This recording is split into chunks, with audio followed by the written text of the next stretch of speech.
talk about how Missouri is different with Bowers, and maybe how you guys are different front court wise with Eddie Geckler?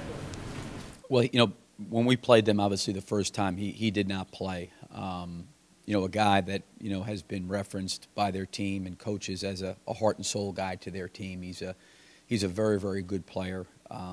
He can do a lot of different things. He rebounds. He can score from the low post. He can shoot threes. He's very crafty. He's good defensively. He's a very smart player. And I think anytime you take a player like that off your team is going to be a little bit different. But certainly, as an older guy, a veteran, an experienced guy, him being back only makes their team better. Our guys have played on the road. I mean, we played at Arizona. I thought that was a very, very difficult place to play. We went to Kansas State, played them in a neutral site. They had a great turnout. Our guys have played in difficult situations. I don't think that there's anything that we're going to talk about environment-wise. It's our guys, it's going to take our guys totally back or off guard.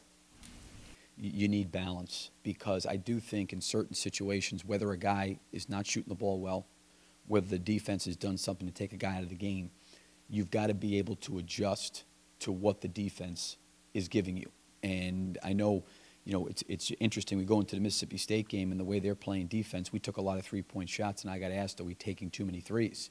Then the next game we came back against Kentucky. Kentucky certainly made an emphasis to try to take away threes with the way they were guarding us on the perimeter. And you know what? We got the ball inside, and I think we took maybe 14 or 15 threes in the game.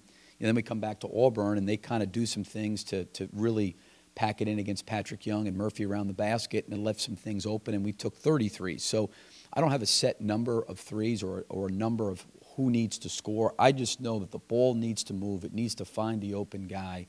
If you've got a shot and a guy's got a better one, you got to find that guy. And I think that the more you can have that kind of balance, where a guy like Patrick Young has proven he can get 20 points in a game. Boynton can do that. Rosario can do that. Murphy can do that. Wilber can. We've got guys that can do that. I mean, Frazier gets 18 coming off the bench. So I think when you get your guys coming in with the mindset of just trying to play the right way, I think offensively you then become very, very challenging and difficult to guard, because then you've got to make some decisions on how you want to play against a really balanced team. I mean, we're dealing with that right now playing against Missouri.